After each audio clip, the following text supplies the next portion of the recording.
Dear students, sub inspector of police examination மற்றும் 2ஆம் நிலை காவலர் தேர்வுக்கு படிக்கும் மாணவர்கள் உளவியல் டாபிக் என்னென்ன இருக்குது அப்படின்னு நீங்கள் தெரிஞ்சுக்கிறது ரொம்ப ரொம்ப முக்கியம். ஸோ மொத்தம் 28 டாப்பிக்கள் நான் ஃப்ரேம் பண்ணியிருக்கேன். இந்த 28 டாப்பிக்கில் நீங்கள் ஸ்ட்ராங்காக இருந்துட்டீங்க அப்படின்னா போலீஸ் எக்ஸாமாக இருந்தாலும் சரி, எஸ்ஐ எக்ஸாமாக இருந்தாலும் சரி, 100% சைக்காலஜியில் முழுமையான மதிப்பெண் எடுத்து நல்ல ஒரு ஸ்கோர் எடுக்க முடியும். நிறைய மாணவர்களுக்கு ஒரு சின்ன சின்ன விஷயங்கள் தெரியாமல் தான் லூஸ் பண்ணிடுறாங்க. ஸோ இந்த மாதிரி சின்ன சின்ன டாபிக்ஸ்லாம் இருக்கா அப்படின்னு சில பேருக்கு தெரியாமல் கூட இருக்கலாம். அது எல்லாத்தையும் இந்த வீடியோவில் நம்ம தெரிஞ்சுக்கலாம். இந்த வீடியோவில் கணிதத்தை பற்றி நான் சொல்லலை, அதற்காக செப்பரேட்டாக இன்னொரு வீடியோ நான் கண்டிப்பாக உங்களுக்கு கொடுக்குறேன்.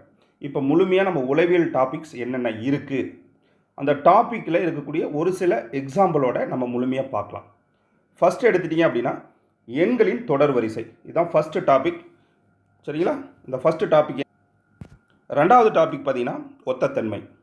ஸோ இது சார் ஒத்தத்தன்மைன்னு சொல்லிட்டீங்க, அது எப்படி கொஷின்ஸ் எப்படி இருக்கும்? கண்டிப்பாக இந்த வீடியோ முடிகிறதுக்குள்ளே இந்த 28 டாப்பிக்கோடைய மாடல் கொஷின்ஸையும் உங்களுக்கு கண்டிப்பாக நான் காட்டுவேன்.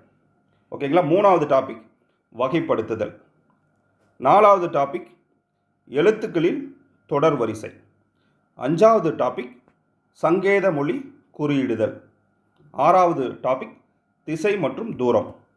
ஏழாவது டாபிக் தரவரிசை. எட்டாவது டாபிக் வரைபடத்தில் விடுபட்ட எண்கள். ஒன்பதாவது டாபிக் வெண் வரைபடம். வெண் வரைபடம் பை சார்ட்டு, லைன் சார்ட்டு, இந்த மாதிரி நிறைய சார்ட் கணக்குகள் இருக்குது. அதிலிருந்து எஸ்ஏ எக்ஸாமுக்கு 10 மார்க் கேட்குறாங்க. ஸோ பேசிக்காக அது என்ன அப்படிங்கிறது புரிதலோடு நம்ம படிப்போம்.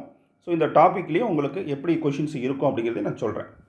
அடுத்தது பார்த்திங்கன்னா 10வது டாபிக் வரைபட கணக்குகள். 11வது டாபிக் கணித குறியீட்டு செயல்கள். 12வது டாபிக் வயது கணக்குகள். 13 பகுப்பாய்வு. 14வது டாபிக் பொருள்பட வார்த்தை வரிசையாக்கம். 15வது டாபிக் உறவு முறைகள். 16வது டாபிக் பகடையல். 17வது டாபிக் புதிர் கணக்குகள். 18 ஆங்கில அகர வரிசையிடல். 19வது டாபிக் வார்த்தை உருவாக்கம். 20வது டாபிக் தகவல்களை கையாளுதல்.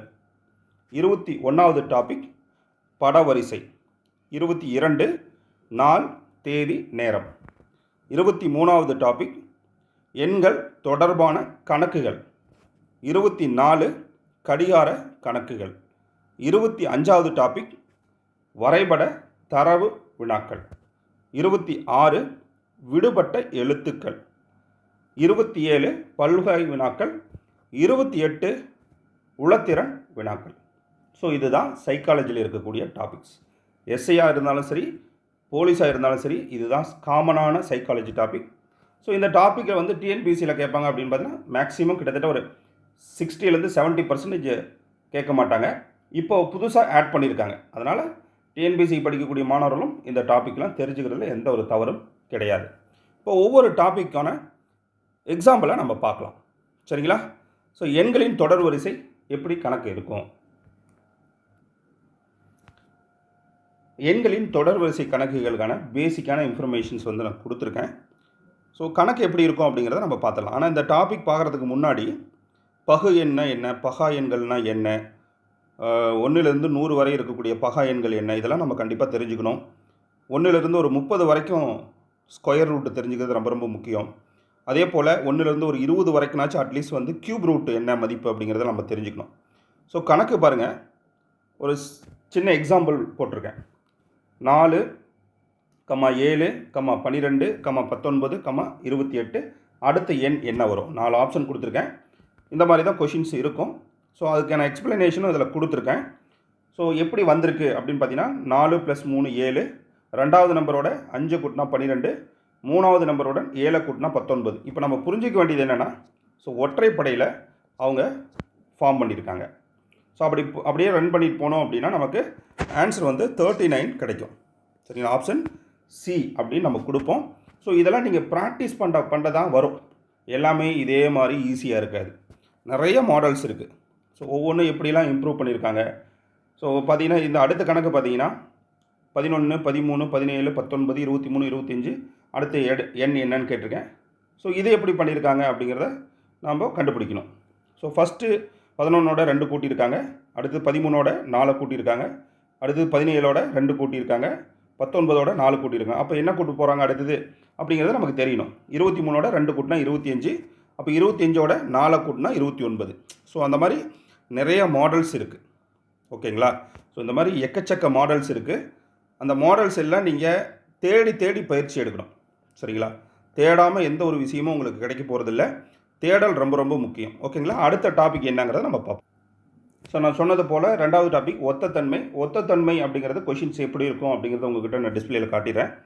ஒத்தத்தன்மை அப்படிங்கிறது அந்த ரிலேஷன், 2 விஷயங்கள் 2 சொற்கள் கொடுத்துருப்பாங்க, 2க்குள்ள தொடர்பு என்ன கண்டுபிடிச்சி நம்ம ஆன்சர் கொடுக்கணும்.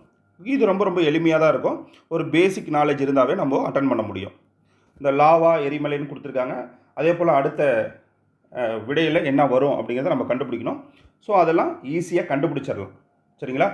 அடுத்தது பார்த்திங்கன்னா இந்த ஆல்பபெட் சீரீஸ் இருக்குது. இந்த ஒத்தத்தன்மையில் இந்த ஏபிசிடியை வச்சு கண்டுபிடிக்கிறத நீங்கள் ப்ராக்டிஸ் பண்ணால் தான் எளிமையாக அமையும். நீங்கள் சரியாக ப்ராக்டிஸ் பண்ணல அப்படின்னா இந்த கொஷினை வந்து 100% நம்ம முழுமையாக ஆன்சர் பண்ணிட முடியாது. சரிங்களா? அதனால் ஆல்பபெட் சீரீஸும் இதில் இடம்பெறும். ஓகேங்களா?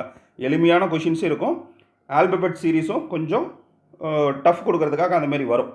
ஆனால் கண்டிப்பாக ஏபிசிடியிலிருந்து எப்படிலாம் தெரிஞ்சுக்கணும் அப்படின்னா, ஏபிசிடி 26 எழுத்துக்களை தெரியணும், ஒவல்ஸ்னால் என்னென்னு தெரியணும், 10வது லெட்டர் என்ன, 15வது லெட்டர் என்ன, 25வது லெட்டர் என்ன, ரிவர்ஸில் வரக்குள்ளே எப்படி, இந்த மாதிரி ஆர்டர்ஸ் எல்லாத்தையும் நீங்கள் அனலைஸ் பண்ணி இந்த ஒத்தத்தன்மைக்காக நீங்கள் ப்ராக்டிஸ் பண்ணணும். சரிங்களா?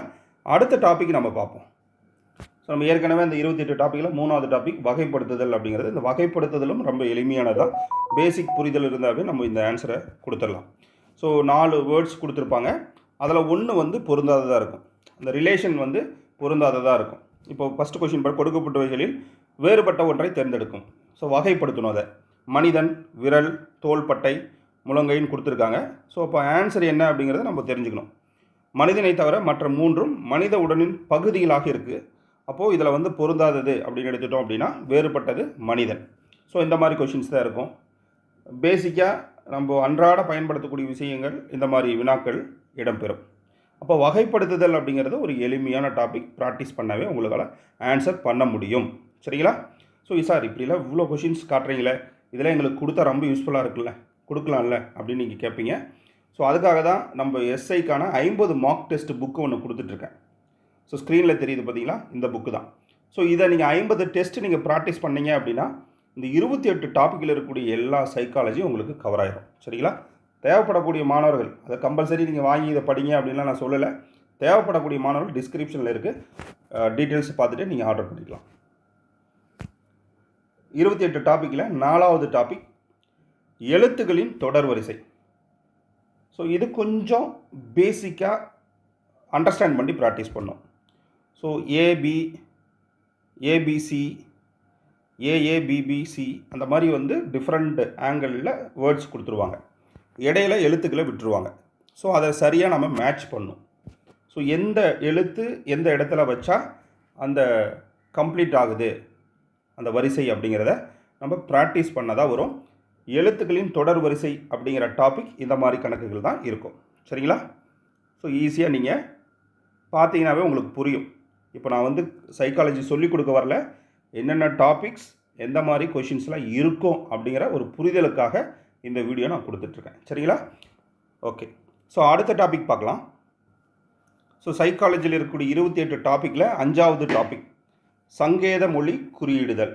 ஸோ இதில் எப்படி கொஷின்ஸ்லாம் இருக்கும் அப்படின்னா, ஸோ ஒரு ரகசிய மொழியில் ஒரு நம்பர்ஸ் கொடுத்துருவாங்க, அதற்கான இங்கிலீஷ் வேர்டு கொடுத்துருவாங்க, அதே போல் இன்னொரு இங்கிலீஷ் வேர்டு கொடுத்துட்டு அதற்கான நம்பர்ஸ் கேட்கலாம். ஸோ அந்த மாதிரி கணக்குகள் தான் நீங்கள் ஸ்க்ரீன்லேயே பார்க்குறீங்க பார்த்தீங்களா. ஒரு ரகசிய மொழியில் 1 2 3 என்றால் ஹாட் ஃபில்டர்ட் காஃபி அப்படின்னு ஒன்று கொடுத்துருக்காங்க என்றும், 3 5 6 என்றால் வெரி ஹாட் டே என்றும், 5 8 9 என்றால் டே அண்ட் நைட் என்றும் பொருள் எனில் வெரி என்பதன் ரகசிய மொழி என்ன? சரிங்களா? ஸோ இந்த மாதிரி கொஷின்ஸ் தான் இந்த டாப்பிக்கில் வரும். சங்கேத மொழி குறியீடுதல் அப்படிங்கிற டாபிக். இதுவும் நம்ம ப்ராக்டிஸ் பண்ண தான் உங்களுக்கு பழக்கமாகும். ஓகேங்களா? ஸோ கொஷின்ஸ் எப்படி இருக்கும் அப்படிங்கிறத ஒவ்வொரு டாப்பிக்கும் எந்த மாதிரி கொஷின்ஸ் இருக்கும் அப்படின்னு புரிதலுக்காக உங்களுக்கு நிறைய காட்டிட்டு போகிறேன். ஓகே. ஸோ நெக்ஸ்ட்டு நம்ம பார்ப்போம். அடுத்தது என்ன அப்படின்னா 6வது டாபிக் திசை மற்றும் தூரம்.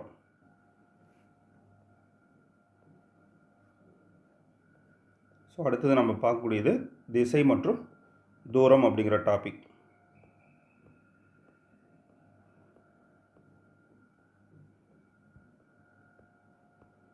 ஸோ கொஷின்ஸ் நிறையா இருக்குது, அதனால் லேட் ஆகுது, கொஞ்சம் வெயிட் பண்ணி தெரிஞ்சுக்கலாம். இந்த டாபிக் பொறுத்த வரைக்கும் டைரக்ஷன் தான். டைரக்ஷனை பொறுத்த வரைக்கும் ஏங்கிற ஒரு திசையை நோக்கி போகிறாரு, பிங்கிற ஒரு திசையை நோக்கி போகிறாரு, ரெண்டு பேருக்கு இடையில் இருக்கக்கூடிய தூரம் என்னென்னு கேட்கலாம். இல்லைன்னா ஏங்கிறவர் ஃபஸ்ட்டு ஒரு 5 கிலோமீட்டர் கிழக்கு போய் மேற்கு போய் அப்படி வடமேற்கு போய் இந்த மாதிரி கொஷின்ஸும் வரலாம். பித்தாகரஸ் தேற்றம்லாம் இதில் பயன்படுத்துகிற மாதிரியும் கொஷின்ஸு வரலாம். ஸோ டைரக்ஷனை பற்றி உங்களுக்கு தெரியும், திசை மற்றும் தூரம் அப்படிங்கிற பேசிக்கான இன்ஃபர்மேஷன் தான் இது. ஓகேங்களா? ஸோ இதில் வந்த டாப்பிக்கில் இந்த மாதிரி கொஷின்ஸ் தான் இடம்பெறும். அடுத்தது பார்த்திங்கன்னா தரவரிசை. 7வது டாபிக் தரவரிசை. இந்த டாபிக் பொறுத்த வரைக்கும் உங்களுக்கு ரேங்கிங், ஒரு வரிசையில் இடதுபுறத்துலேருந்து இப்படி உக்காந்துருக்காரு, அதேபோல் அடுத்த நபர் வந்து வலதுபுறத்துலேருந்து இப்படி உக்காந்துருக்காரு, 2 பேர்த்துக்கு இடையில் எத்தனை பேர் அமர்ந்திருப்பாங்க அப்படின்னு கேட்கலாம். ஸோ அந்த மாதிரி கொஷின்ஸ் தான் எல்லாமே. ஒரு வரிசையில் உள்ள பெண்களில் சில்ஃபா இடது பக்கத்திலிருந்து 8வது இடம் மற்றும் ரீனா வலப்பக்கத்திலிருந்து 17வது இடத்திலும் உள்ளன. இருவரையும் மாற்றி அமைக்கப்பட்டால் இடதுபுறத்திலிருந்து சில்ஃபா 14வது இடம் எனில் அந்த வரிசையில் உள்ள பெண்களின் எண்ணிக்கை என்ன அப்படின்னு கேட்டிருக்காங்க. ஸோ இதற்கான விளக்கமும் நம்ம கொடுத்துருக்கோம். ஸோ டாபிக்ஸ் இப்படி தான் இருக்கும். உயரம், இதில் வந்து பார்த்திங்கன்னா ஹைட் வேரியண்ட்டில் கொஷின்ஸ் வரலாம். ஸோ அதுவும் நம்ம டாப்பிக்கில் கொடுத்துருக்கோம். அதேமாதிரி சில மாணவர்கள் திசையில் நோக்கி உட்காந்துருக்காங்க, அந்தமாதிரி திசை சம்மந்தப்பட்டது வரலாம். அல்லது ஒரு 5 நபர்கள் ஒரு வட்டமாக உட்காந்துருக்காங்க, அதில் வந்து டிக்கு பக்கத்தில் யார், எஃப்க்கு பக்கத்தில் யார், அந்த மாதிரி கொஷின்ஸ்லாம் இந்த டாப்பிக்கில் தரவரிசையில் உங்களுக்கு இடம்பெறும். ஓகேங்களா? ரேங்கிங் சிஸ்டம் ப்ளஸ் அந்த ரவுண்ட் டேபிள் எல்லாமே இந்த டாப்பிக்கில் உங்களுக்கு இடம்பெறும். ஓகேங்களா? நெக்ஸ்ட் கொஷின் 8வது டாபிக் வரைபடத்தில் விடுபட்ட எண்கள் அப்படிங்கிற டாபிக். ஸோ டாபிக் இது வந்து கொஞ்சம் ஈஸியான டாபிக் தான். பேசிக் ஒரு டேபிள்ஸோடைய நாலேஜ் இருந்தாவே ஈஸியாக அட்டன் பண்ண முடியும். பட் ஆனால் ப்ராக்டிஸ் பண்ணாத எதுவுமே எளிமையாக அமையாது. சில டைமில் சிக்கலான கணக்குகள் வந்துடும். இந்த மாதிரி பாக்ஸில் நம்பர்ஸ் கொடுத்துருவாங்க, கொஷின் மார்க் ஒரு பாக்ஸில் கேட்டுருவாங்க. அப்போது மற்ற பாக்ஸுக்கும் அந்த கொஷின் மார்க் இருக்கிறதுக்கும் என்ன ரிலேஷன் அப்படிங்கிறத நம்ம ஃபைன் பண்ணணும். அந்த மாதிரி கணக்குகள் தான் இந்த டாப்பிக்கில் வரைபடத்தில் விடுபட்ட எண்கள் அப்படிங்கிற டாப்பிக்கில் இடம்பெறும். சரிங்களா? ஸோ சிம்பிளாகவும் கொடுக்கலாம், கொஞ்சம் காம்ப்ளிகேட்டான கொஷின்ஸும் வரலாம். அதுக்கு நம்ம என்ன செய்யணும் அப்படின்னா நிறையா கொஷின்ஸை நம்ம ப்ராக்டிஸ் பண்ணணும். ஓகே, அடுத்தது 9வது டாபிக் வெண் வரைபடம். அதில் எப்படி கொஷின்ஸ்லாம் இருக்கும் அப்படிங்கிறத பார்க்கலாம். இந்த டாபிக் பொறுத்தவரைக்கும் ரொம்ப ரொம்ப பேசிக் இன்ஃபர்மேஷன் தான். போலீஸ் எக்ஸாம், எஸ்ஐ எக்ஸாமில் கண்டிப்பாக கேள்விகள் வரும், ரொம்ப எளிமையாக ஆன்சர் பண்ணிடலாம். ஸோ ஒரு சீரியல் கொடுத்துருவாங்க, அதாவது வகுப்பறை, ஆசிரியர், கரும்பலகை அப்படின்னு கொடுத்துட்டு ஒரு 4 டயக்ராம் கொடுத்துருவாங்க. அந்த 4 டயக்ராமில் எந்த டயக்ராம் அவங்க கொடுத்துருக்கக்கூடிய வார்த்தைகளுக்கு சூட்டபுளாக இருக்குது அப்படின்னு நம்ம கண்டுபிடிக்கணும். ஓகேங்களா? ஸோ இந்த மாதிரி பார்த்தீங்கன்னா உங்களுக்கு நல்லாவே தெரியும். ஸோ இந்த மாதிரி பெண், குயின், பறவைகள், காகம் அப்படின்னு கொடுத்துறாங்க, 4 ஆப்ஷன் கொடுத்துருக்காங்க. எந்த வரைபடம் வந்து பக்காவாக அதுக்கு சூட் ஆகுது, அந்த மாதிரி டாபிக். சரிங்களா? ஸோ போக போக நிறைய மாடல்ஸ் இருந்துகிட்டே தான் இருக்கும். ஒவ்வொரு டாப்பிக்கு வந்து மாடல்ஸ் நிறைய இருக்க தான் செய்யும். ஸோ நீங்கள் கையில் வச்சுருக்கக்கூடிய மேக்ஸ் புக்கோ இல்லை வேறு ஏதோ ஒன்று வச்சுருந்தீங்கன்னா ப்ராக்டிஸ் பண்ணுங்கள். நம்மளுடைய 50 மார்க் டெஸ்ட் புக்கு வச்சுருந்தீங்க அப்படின்னா இந்த கொஷின்ஸ் எல்லாமே நம்ம காட்டக்கூடிய எல்லா கொஷின்ஸுமே அந்த புக்கில் இருக்கும். சரிங்களா? அடுத்தது ரொம்ப முக்கியமான ஒரு டாபிக் வரைபட கணக்குகள், 10வது டாபிக். ஸோ இதில் என்னென்னா ஒரு டயக்ராம் கொடுத்துருவாங்க. அந்த டயக்ராமில் எத்தனை நேர்கோடுகள் இருக்குது, எத்தனை முக்கோணம் இருக்குது, எத்தனை சதுரம் இருக்குது. ஸோ அந்த மாதிரி கொஷின்ஸு இடம்பெறும். ஸோ இதுவும் ரொம்ப காம்ப்ளிகேட்டான கொஷின்ஸ். ப்ராக்டிஸ் பண்ணால் மட்டுமே நம்மளால் ஆன்சர் பண்ண முடியும். ஜஸ்ட்டு பார்க்குறதுக்கு சிம்பிளாக இருக்கலாம், ஆனால் நீங்கள் ஒர்க் அவுட் பண்ணாமல் சரியான பயிற்சி எடுக்காமல் போனீங்க அப்படின்னா இந்த டாப்பிக்கில் உங்களுக்கு இருக்கிறதுலே ரொம்ப ரொம்ப கஷ்டமாக ஃபீல் பண்ணுவீங்க. ஸோ இதில் வந்து ஷார்ட்கட் மெத்தட்ஸ் நிறையா இருக்குது. சில கணக்குகள் ஷார்ட்கட் கொடுக்கலாம், நிறைய கணக்குகள் வந்து கொஞ்சம் நம்ம லாஜிக்கலாக தான் அப்ளை பண்ணணும். ஓகேங்களா? ஸோ இந்த மாதிரி கொஷின்ஸ், முக்கோணம் எத்தனை, சதுரம் எத்தனை, அந்த மாதிரி கோடு லைன்ஸ் எத்தனை, அந்த மாதிரி கொஷின்ஸு இந்த வரைபட கணக்குகள் அப்படிங்கிற டாப்பிக்கிலிருந்து இடம்பெறும். நெக்ஸ்ட்டு நம்ம பார்க்கக்கூடியது கணித குறியீட்டு செயல்கள் அப்படிங்கிற டாபிக். இந்த டாபிக் பொறுத்தவரை ரொம்ப ஒரு போர்ட் மாஸ் ரூல் அப்படின்னு சொல்லுவாங்க. போர்ட் மாஸ் பாட் மாஸ் அப்படின்லாம் சொல்லுவாங்க. ஸோ ஒவ்வொரு எழுத்துக்கும் ஒவ்வொரு அர்த்தங்கள் உண்டு, அதெல்லாம் நம்ம தெரிஞ்சுக்கணும். ஸோ இதெல்லாம் நீங்கள் பேசிக்காக தெரிஞ்சு வச்சுருப்பீங்க. தெரியாத மாணவர்கள் கண்டிப்பாக இதற்கான முயற்சி எடுத்து தெரிந்து கொள்ள வேண்டும். ஓகேங்களா? ஸோ இப்படி தான் கொஷின்ஸ் இருக்கும். ஒரு கால்குலேஷன் கொடுத்துருவாங்க. அந்த கால்குலேஷன் வந்து ஈக்குவல் டு ஒரு நம்பர் கொடுத்துட்றாங்க. என்னென்ன சிம்பிள்ஸ் வந்து இந்த இடையில் கொடுக்கப்பட்ட சிம்பிள்ஸுக்கு நம்ம பிரதியிட்டோம்னா அந்த 100 அப்படிங்கிற ஆன்சர் வரும் அப்படிங்கிற சிம்பிள்ஸ் கண்டுபிடிக்கக்கூடிய மாடல்ஸில் கொஷின்ஸ் இருக்கும். ஸோ நம்ம பார்க்கக்கூடியது என்ன டாபிக் பார்க்குறோம்? கணித குறியீட்டு செயல்கள் அப்படிங்கிற டாபிக். ஸோ இது எத்தனாவது டாபிக் அப்படின்னா 11வது டாபிக். ஓகேங்களா? இதுலேயே நிறைய மாடல்ஸ் இருக்குது. ஸோ இதில் வந்து நிறைய டிஃப்ரெண்ட் மாடல், ஆனால் எளிமையான டாபிக் தான். ரொம்ப கஷ்டப்பட்டு இதை நம்ம பயிற்சி எடுக்க தேவையில்லை. புரிதலோட ஒரு 15 கணக்கு நீங்கள் அடித்து பார்த்தாவே எக்ஸாமில் ஈஸியாக ஸ்கோர் பண்ணிட முடியும். ஓகேங்களா? ஸோ அடுத்த டாபிக் என்ன அப்படின்னா வயது கணக்குகள். இந்த டாபிக் பொறுத்த வரைக்கும் கண்டிப்பாக நீங்கள் நல்ல ஒரு பயிற்சி இருக்கணும். ஏஜ் கண்டுபிடிக்கிறதுக்கு ஃபார்முலாவை அப்ளை பண்ணி கண்டுபிடிக்கலாம். ஷார்ட்கட்லேயும் சில கொஷின்ஸை கண்டுபிடிக்கலாம். பார்த்த உடனே சில கணக்குகள் கண்டுபிடிக்க முடியும். ஸோ 10 வயது முன்னாடி இருக்கிறவர், 10 வயதுக்கு பின்னாடி இருக்கிறவர், அந்த மாதிரி நிறைய குழப்பமான கணக்குகளும் உண்டு. ஸோ கணக்கு பொறுத்த வரைக்கும் உங்களுக்கு தெரியும், வயது கணக்குகள்னாவே எப்படி இருக்கும் அப்படிங்கிறத ஒரு சின்ன எக்ஸாம்பிள் நம்ம பார்த்தலாம். இன்னும் 10 ஆண்டுகளில் ஏயின் வயது பிக்கு 10 ஆண்டுக்கு முன் இருந்த வயதை போல் 2 மடங்காகும். தற்போது ஏபியை விட 9 வயது மூத்தவராக இருந்தால் பியின் தற்போதைய வயது என்ன? ஸோ கொஷின்ஸ் புரிஞ்சிருப்பீங்கன்னு நினைக்கிறேன். இந்த மாதிரி கொஷின்ஸ் இருக்கும். இதெல்லாம் நீங்கள் ப்ராப்பராக லாஜிக்காக அப்ளை பண்ணி ஆன்சர் கண்டுபிடிக்கணும். சரிங்களா? ஸோ இது போன்ற தந்தை மகனுடைய வயது வித்தியாசங்கள் என்ன அப்படின்னு கேட்கலாம். ஓகேங்களா? ரேஷியோ, அதாவது வயது கணக்குலேயே ரேஷியோ வச்சு கொஷின்ஸ் வரலாம். ஓகேங்களா? ரேஷியோ அப்ளை பண்ணியும் கணக்குகள் வரும் வயது கணக்கு பொறுத்த வரைக்கும். மாடல்ஸ் எல்லாமே நீங்கள் கையில் என்ன மெட்டீரியல் வச்சுருக்கீங்களோ அதை ப்ராக்டிஸ் பண்ணுங்கள். ஸோ இதை பற்றி பயப்படவே வேண்டாம். ஓகேங்களா? இப்போ நம்ம பார்க்கக்கூடியது 13வது டாபிக், பகுப்பாய்வு அப்படிங்கிற டாபிக். ஸோ இதுவும் பார்த்திங்கன்னா அந்த வெண் வரைபடம் கணக்கு போல தான் இருக்கும். பட் ஆனால் கொஞ்சம் புரிதலோடு அட்டன் பண்ணும். ஸோ இந்த மாதிரி தொடர்கள் முடிவுகள் அப்படிங்கிற கான்செப்ட் கொடுத்துருவாங்க. அதாவது தொடர்கள் அப்படின்னா சில புத்தகங்கள் பேனாக்கள் ஆகும், எல்லா பேனாக்களும் தாள்கள் ஆகும். முடிவு சில தாள்கள் புத்தகங்கள் ஆகும், எல்லா புத்தகங்களும் தாள்கள் ஆகும். ஸோ இந்த மாதிரி ஒரு காம்ப்ளிகேட்டடான இது ரொம்ப ஈஸி. பட் ஆனால் இந்த மாதிரி காம்ப்ளிகேட்டடான ஈஸியான கணக்கு தானே அப்படின்னு அப்ரோச் பண்ணி நம்ம மார்க் லூஸ் பண்ணுறதுக்கு நிறைய வாய்ப்புகள் இருக்குது. ஆக மொத்தம் இந்த டாபிக் பொறுத்தவரை நீங்கள் நிறைய ப்ராக்டிஸ் பண்ணணும் கொஷின்ஸை. சரிங்களா? ஸோ இந்த மாதிரி தான் இருக்கும். அதாவது பகுப்பாய்வு அப்படிங்கிறது இந்த மாதிரி தான் கொஷின்ஸ் இருக்கும். ஓகேங்களா?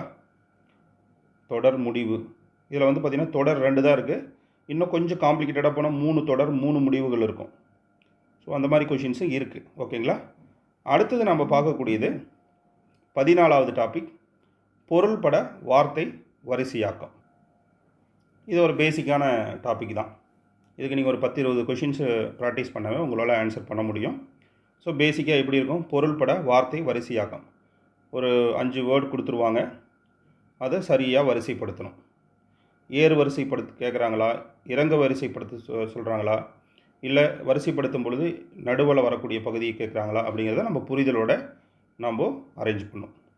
ஸோ கீழே கொடுக்கப்பட்டுள்ள வார்த்தைகளை பொருள் தரும் வகையில் வரிசைப்படுத்துக. பெருங்கடல், கடல், ஆறு, சிற்றோடை, மலை. ஸோ வரிசைப்படுத்த சொல்கிறாங்க அப்படின்னா நம்ம பொருள் தர மாதிரி நம்ம வரிசைப்படுத்தணும். அப்படி எப்படி வரிசைப்படுத்தலாம் அப்படிங்கிறத நம்ம கெஸ் பண்ணி சரியாக மேட்ச் பண்ணணும். ஓகேங்களா? இந்த மாதிரி கொஷின்ஸை ஏறு வரிசை கேட்குறாங்களா, இறங்க வரிசை கேட்குறாங்களா? ஓகேங்களா? ஓகே. அப்போது பொருள்பட வார்த்தை வரிசையாக்கம் அப்படிங்கிறத இந்த டாபிக் தான். அடுத்தது நம்ம பார்க்கக்கூடியது உறவு முறைகள். இந்த டாபிக் பொறுத்த வரைக்கும் சில பேர்த்துக்கு ரொம்ப எளிமையான டாபிக்னு சொல்லுவாங்க. சில பேர்த்துக்கு புரியவே மாட்டேங்குது சார், இது ரொம்ப எனக்கு குழப்பமாகவே இருக்குது அப்படின்னு சொல்லக்கூடிய மாணவர்களும் உண்டு. இதெல்லாம் ப்ராக்டிஸ் பண்ண தான் வரும். ஸோ தந்தையின் தந்தை நமக்கு என்ன உறவு, தாயின் மகன் நமக்கு என்ன உறவு, ஸோ இந்த மாதிரி பேசிக்கான இன்ஃபர்மேஷன்ஸ் எல்லாமே நமக்கு தெரிஞ்சிருக்கணும். இந்த ரிலேஷன்ஷிப் பற்றி தெரிஞ்சிருக்கணும். அப்படி தெரிந்தால் இந்த கொஷின் ரொம்ப ரொம்ப ஈஸி. ஸோ ஒரு சத்யா அப்படிங்கிறவங்க ஒரு ஆளை காட்டி அந்த ஆண் யார் எனில் என்னுடைய தாத்தாவுடைய ஒரே மகனின் மகன் என்று கூறினால் அந்த ஆணுக்கு சத்யா என்ன உறவு அப்படிங்கிற மாதிரி கொஷின்ஸ் கேட்டிருக்காங்க. இந்த மாதிரி கொஷின்ஸு இருக்கும். வேறு மெத்தட்லேயும் கொஷின்ஸு நிறையா இருக்கும். ஓகேங்களா? அதேமாரி ஏவின் கணவர் பி, அந்த மாதிரி சியின் கணவர் தந்தை அப்படிங்கிற மாதிரி நிறைய விஷயங்கள் வந்து மாற்றி மாற்றி ஜம்ப் பண்ணியும் கேட்டிருப்பாங்க. ஓகே, அடுத்தது நம்ம பார்க்கக்கூடிய டாபிக் பகடைகள், டைஸ் கணக்கு. ஸோ டைஸ் கணக்கை பற்றி உங்களுக்கு நல்லா தெரியும். டைஸ் பொறுத்த வரைக்கும் 6 முகங்கள் இருக்கும். இந்த மாதிரி 4 டைஸ் கொடுத்துட்டு ஒரு நம்பருடைய எதிர்பக்கம் என்ன அப்படிங்கிற மாதிரி கொஷின்ஸ் இருக்கும். அல்லது 2 டைஸ் கொடுத்துட்டு ஒரு நம்பருக்கு எதிர்பக்கம் என்ன, ஓகேங்களா, அந்த மாதிரி கேட்கலாம். இந்த மாதிரி புள்ளி வச்சும் கேட்கலாம். எப்படி அந்த ரொட்டேட் பண்ணால் என்ன நம்பர்ஸ் வரும். இதுக்கு ஷார்ட்கட் மெத்தட் இருக்குது. ஷார்ட்கட் மெத்தட் யூஸ் பண்ணாமல் கொஞ்சம் சைக்காலஜிக்கலாக நம்ம அப்ரோச் பண்ணி போடுற மாதிரி கணக்குகளும் இருக்கும். அப்போது இந்த டாப்பிக்கும் நீங்கள் கொஞ்சம் ப்ராக்டிஸ் பண்ணணும். அடுத்தது புதிர் கணக்குகள். இந்த டாபிக் பொறுத்த வரைக்கும் சீட்டிங் அரேஞ்ச்மெண்ட்ஸ், சரிங்களா? அந்த நம்ம ஏற்கனவே சீட்டிங் அரேஞ்ச்மெண்ட்ஸ் பார்த்த மாதிரி அதே போல் தான், பட் கொஞ்சம் டிஃபிகல்ட்டாக இருக்கிற மாதிரி இருக்கும். ஸோ நிறைய நம்பர்ஸ் லெட்டர்ஸ் கொடுத்துருவாங்க. A, B, J, P, R, D மற்றும் எஃப் ஆகியோர் வட்ட வடிவில் இருக்காங்க. வட்டத்தின் மையத்தை நோக்கி அமர்ந்துள்ளனர். பி என்பவர் ஜேக்கு இடதுபுறம் 3வது அமர்ந்துள்ளார் மற்றும் ஜே என்பவர் எம்முக்கு இடதுபுறம் 2வதாக அமர்ந்துள்ளார். பி என்பவர் பிக்கு இடதுபுறம் 3வது அமர்ந்துள்ளார் மற்றும் ஆருக்கு வலப்புறம் 2வது அமர்ந்துள்ளார். டி என்பவர் எம்முக்கு அருகில் உடனடியாக அமரவில்லை. இந்த மாதிரி கொடுத்துட்டு இதுக்கு கீழே ஒரு 3 கொஷினோ இல்லை 4 கொஷினோ 5 கொஷின்ஸோ கேட்பாங்க. ஸோ இந்த மாதிரி கொஷின்ஸு கட்டாயமாக ஒன்று வரும் எக்ஸாமுக்கு, சரிங்களா? அப்போ நீங்கள் இதை ப்ராக்டிஸ் பண்ணணும். கொஷின்ஸ் வந்து நிறையா ப்ராக்டிஸ் பண்ணோம் அப்படின்னா இன்னும் ஒரு ஐடியா இருக்குது. ஆர்எஸ் அகர்வாலில் நீங்கள் சைக்காலஜி புக்கு வாங்கி ப்ராக்டிஸ் பண்ணலாம். ஸோ அதில் தான் அதிகமாக, அதாவது பார்த்திங்கன்னா வேறு எந்த புக்லேயும் வந்து அதிகமான மாடல்ஸ் இருக்காது. ஆர்எஸ் அகர்வால் புக்கில் நிறைய மாடல்ஸ் இருக்கும். அதெல்லாம் நீங்கள் வாங்கி உங்களால் முடிந்தால் வாங்கி ப்ராக்டிஸ் பண்ணுங்கள். இதை ஒரு 10 கணக்கு நீங்கள் ப்ராக்டிஸ் பண்ணாவே ஓரளவுக்கு அண்டர்ஸ்டாண்டிங் இருக்குது, என்னால் 10 கணக்கையும் ப்ராக்டிஸ் பண்ணக்குள்ளேயே என்னால் ஆன்சர் பண்ண முடியுது அப்படின்னா நீங்கள் பயப்பட தேவையில்லை. ஸோ ப்ராக்டிஸ் பண்ணக்குள்ளேயே நிறைய கொஷின்ஸ் புரியவே மாட்டேங்குது அப்படின்னா நீங்கள் நிறைய பயிற்சி எடுக்கணும். ஓகேங்களா? ஸோ அடுத்தது நம்ம பார்க்கக்கூடியது ஆங்கில அகரவரிசை. இந்த டாபிக் பொறுத்த வரைக்கும் பார்த்திங்கன்னா ரொம்ப ஈஸி தான். என்னென்னா டிக்ஷனரி வேர்ட்ஸ் அடிப்படையில் வரிசைப்படுத்தணும். வார்த்தைகள் கொடுத்துருவாங்க, நிறையா லெட்டர்ஸ் இருக்கிற மாதிரி வார்த்தைகள் கொடுத்துருவாங்க. ஸோ டிக்ஷனரி ஆர்டரில் அரேஞ்ச் பண்ணக்குள்ளே எது கரெக்டாக நமக்கு வரும் அப்படிங்கிறத நம்ம கண்டுபிடிக்கணும், சரிங்களா? ஸோ அதுக்கான எக்ஸாம்பிள் தான் நீங்கள் ஸ்க்ரீனில் பார்த்துட்ருக்கீங்க. ஸோ கரெக்டாக டிக்ஷனரி வேர்டில் வரக்கூடிய லைன்ஸ், ஓகேங்களா? அப்போ நம்ம இந்த டாபிக் பொறுத்த வரைக்கும் முதல் லெட்டர்ஸ் எல்லாத்துலேயுமே காமனாக இருக்கும். சில இதில் வந்து ஃபஸ்ட்டு 3 லெட்டர் எல்லாத்துலேயுமே காமனாக இருக்கும். 4வது லெட்டரில் அவங்க சின்ன ஒரு மாற்றம் ஏற்படுத்தியிருக்கலாம். அப்போ கொஞ்சம் கவனமாக நம்ம ப்ராக்டிஸ் பண்ணணும், ஓகேங்களா? ஸோ இது வந்து ஆங்கில அகர வரிசைப்படுத்தல் அப்படிங்கிற டாப்பிக்கில் வரக்கூடிய கொஷின்ஸ். அடுத்தது நம்ம சைக்காலஜியில் பார்க்கக்கூடிய 19வது டாபிக் வார்த்தை உருவாக்கம் அப்படிங்கிற டாபிக், சரிங்களா? இந்த வார்த்தை உருவாக்கம் அப்படிங்கிற டாபிக் கட்டாயமாக நீங்கள் ப்ராக்டிஸ் பண்ணால் தான் உங்களுக்கு வரும். ஸோ இதுக்கு பேசிக்காக நமக்கு வவல்ஸ்னால் என்ன, ஏபிசிடியோட லெட்டர்ஸ் கொடுக்கப்பட்ட ஒரு சீரீஸில் 17வது எழுத்து எது அப்படின்லாம் கேட்டிருக்காங்க. ஸோ எப்படி அது வந்திருக்கு அப்படிங்கிற அந்த ஜம்பிங் டிஃப்ரென்ஸ் என்ன அப்படிங்கிறதெல்லாம் நம்ம தெரிஞ்சுக்கணும். ஸோ இதே போல் இப்போ 2வது கொஷின் பாருங்கள். PGLOV வலப்பக்கம் இருந்து 13வது எழுத்து எது? அப்போது ஒவ்வொன்றுக்கும் டிஃப்ரெண்ட் என்ன அப்படிங்கிறத நம்ம கரெக்டாக கண்டுபிடிச்ச பிறகு தான் இதுக்கான ஆன்சர் நம்ம சால்வ் பண்ண முடியும், ஓகேங்களா? அதே போல் இந்த மாதிரி ரெக்ரூட்மெண்ட் அப்படிங்கிற ஒரு வேர்டு கொடுத்துட்டு அதில் இருக்கக்கூடிய எழுத்துக்கள் எல்லாம் இன்டர்சேஞ்ச் பண்ணுவாங்க. பிறகு கடைசியாக இருந்து 3வது லெட்டர் என்ன, 4வது லெட்டர் என்ன அப்படின்னு கேட்கலாம். ஸோ இந்த 4வது கொஷின்ஸ் பார்த்தீங்கன்னா உங்களுக்கு புரியும். இந்த மாதிரி ஒரு லைன் கொடுத்துட்டு இத்தனாவது லெட்டரும் முதல் லெட்டரும் வந்து இன்டர்சேஞ்ச் பண்ணால் அடுத்தது அப்படியே பார்க்கக்குள்ள வடதுபுறதம் இருந்து என்ன, இடதுபுறதம் இருந்து என்ன எழுத்து வரும் அப்படிங்கிற மாதிரிலாம் கொஷின்ஸ் நிறையா இதில் மாடல்ஸ் இருக்குது. ஸோ அதெல்லாம் நம்ம ப்ராக்டிஸ் பண்ண தான் வரும். நாம் இப்போ பார்க்குறது இந்த டாப்பிக்கில் எப்படி கொஷின்ஸ் இருக்கும் அப்படிங்கிறத மட்டும் தான் பார்த்துட்ருக்கோம். ஸோ அடுத்து 20வது டாபிக் தகவல்களை கையாளுதல். கிட்டத்தட்ட நமக்கு எஸ்ஐ எக்ஸாமினேஷனில் இந்த டாபிக் ஒரு மேஜர் டாபிக், மிக மிக முக்கியமான ஒரு டாபிக். இங்கே தான் லைன் சார்ட்டு, இந்த மாதிரி லைன் சார்ட் வரும். அடுத்து பார்த்திங்கன்னா பை சார்ட்டு, இந்த மாதிரி டயக்ராம் கொடுத்துட்டு பர்சன்டேஜ் கொடுத்துட்டு அதை அனலைஸ் பண்ண சொல்லிடுவாங்க. அந்த மாதிரி கொஷின்ஸ்லாம் இந்த மாதிரி ஒரு டேபிள் கொடுத்துட்டு அந்த டேபிளில் வேல்யூ கொடுத்துட்டு சரியாக நம்ம அந்த வேல்யூ கண்டுபிடிக்கிற மாதிரி கணக்குகள். இந்த மாதிரி கிராஃப் கொடுத்துட்டு கிராஃப் அடிப்படையில் கொஷின்ஸ் ஒரு 5 கொஷின்ஸ், ஏன்னா இதுலேருந்து 5 கொஷின்லேருந்து 10 கொஷின்ஸ் கேட்பாங்க எஸ்ஐ எக்ஸாம் பொறுத்த வரைக்கும். ஸோ இந்த 20வது டாபிக் ரொம்ப ரொம்ப முக்கியமான ஒரு டாபிக். ஸோ அதனால் நீங்கள் ப்ராக்டிஸ் பண்ண தான் வரும். இந்த பை சார்ட்டு, லைன் சார்ட்டு, அந்த டேபிள்ஸு இதெல்லாம் நீங்கள் ப்ராக்டிஸ் பண்ண தான் உங்களுக்கு நல்ல ஒரு நாலேஜ் கிடைக்கும். ஓகேங்களா? ஸோ அடுத்தது நம்ம பார்க்கக்கூடிய டாபிக் என்னென்னா படவரிசை. ஸோ இது ரொம்ப ஈஸி தான், பட் ஆனால் கேர்ஃபுல்லாக ஹேண்டில் பண்ணும். இந்த மாதிரி ஒரு 4 பாக்ஸில் டிஃப்ரெண்ட் டயக்ராம் கொடுத்துருவாங்க, ஒரு கொஷின் மார்க் கொடுத்துருவாங்க. ஸோ அந்த கொஷின் மார்க்கில் கரெக்டாக எந்த டயக்ராம் வந்து செட் ஆகும் அப்படிங்கிறத கண்டுபிடிக்கணும். சரிங்களா? படவரிசை 21வது டாபிக். நம்ம ஷெடியூல் படி 21வது டாபிக் இது. இந்த மாதிரி டிஃப்ரெண்ட்டு நிறையா கொஷின்ஸ் இருக்குது. சரிங்களா? ஸோ நம்ம இதை வந்து பயிற்சி எடுக்கணும். இப்படி பயிற்சி எடுத்தோம் அப்படின்னா எக்ஸாமில் கண்டிப்பாக உங்களுக்கு கை கொடுக்கும். ஓகேங்களா? ஸோ 3 டயக்ராமு, 4 டயக்ராமு, 5 டயக்ராம், சில நேரத்தில் 6 டயக்ராம் இருக்கிற மாதிரி கொஷின்ஸ் கூட உங்களுக்கு இடம் பெறலாம். இப்போ அடுத்தது நம்ம பார்க்கக்கூடியது நாள், தேதி, நேரம். ஸோ நாள், தேதி, நேரம் அப்படின்னாவே நமக்கு வந்து கேலண்டர்.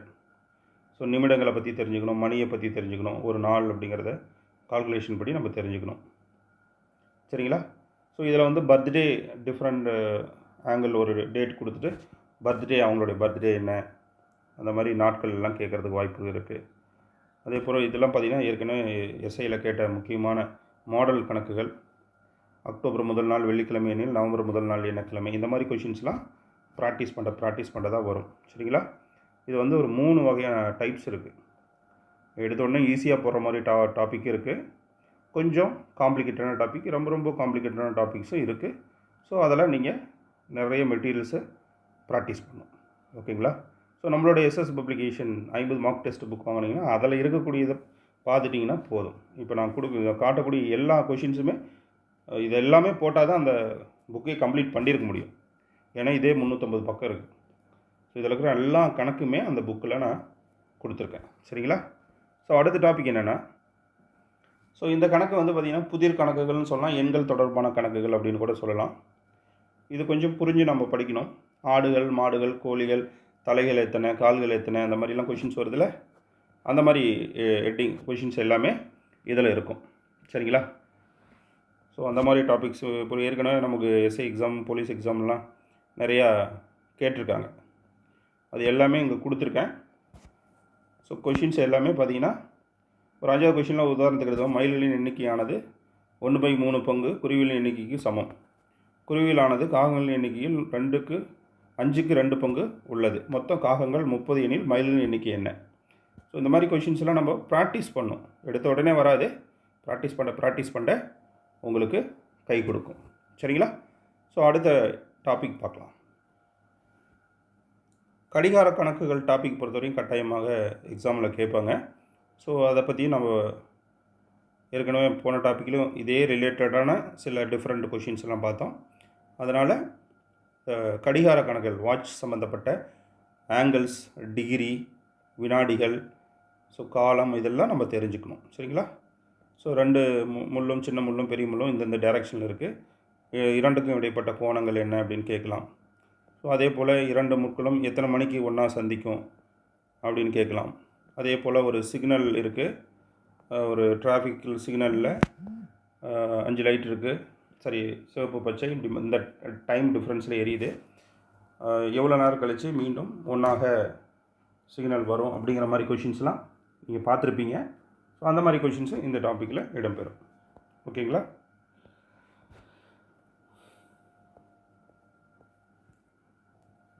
ஸோ அடுத்தது பார்த்திங்கன்னா வரைபட தரவு வினாக்கள்.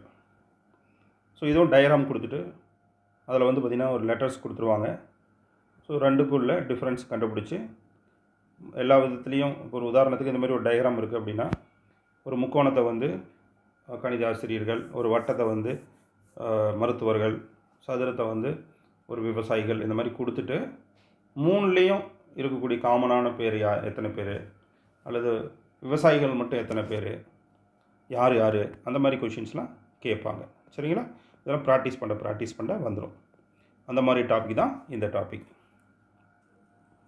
அடுத்து பார்த்திங்கன்னா விடுபட்ட எழுத்துக்கள் 26வது டாப்பிக்காக கொடுத்துருக்கேன். Alphabet series. ஸோ இந்த மாதிரி டைப் கணக்கும் நமக்கு இடம்பெறும் எக்ஸாமில். சரிங்களா?